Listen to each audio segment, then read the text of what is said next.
It's hard not to compete with your peers, because the problem is that our organizations are hierarchical, and when they're flatter, then it's even worse, I think, for people who want to progress in their career, and they want to progress on a leadership track. So they want to have their next promotion, have them leading people.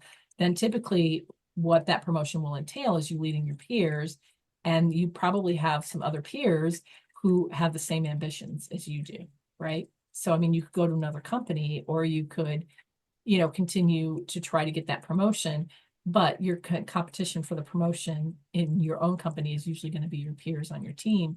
And that sets peers up to compete with each other. And most people do a good job of hiding the fact that they're secretly competing with their peers, and they really do great work trying to become friends with their peers and collaborate.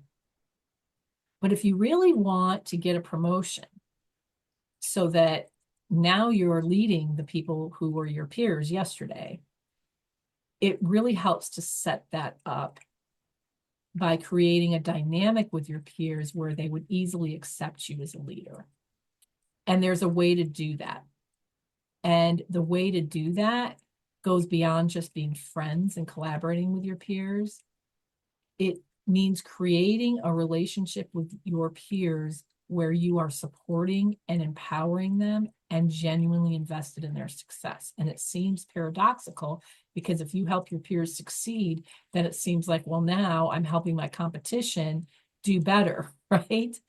But the problem is if you're not that person, then your peers will not embrace you as a leader. And management will see that about you, and they wouldn't like to choose you to lead that team because your peers are not embracing you as a leader.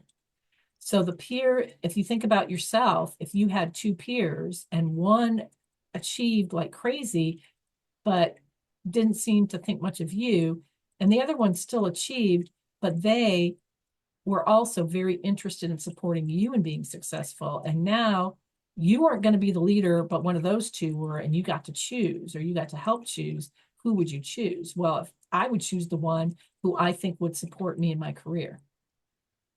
So that's the shift you have to make.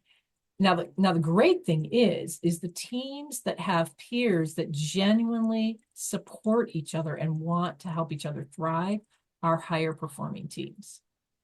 And often who's leading the team becomes less significant because they are all supporting each other. And sometimes they can work things out. Like the cast of Friends, one of the actors who had the opportunity to possibly bring in more at the beginning of the season, or the beginning of that whole show, was really made a pact with the rest of them that they would all be paid the same, and they would all advocate for each other. And that group of actors were so close that they made a phenomenal series for season after season. It's still iconic, right? We've got the younger generation watching that series now.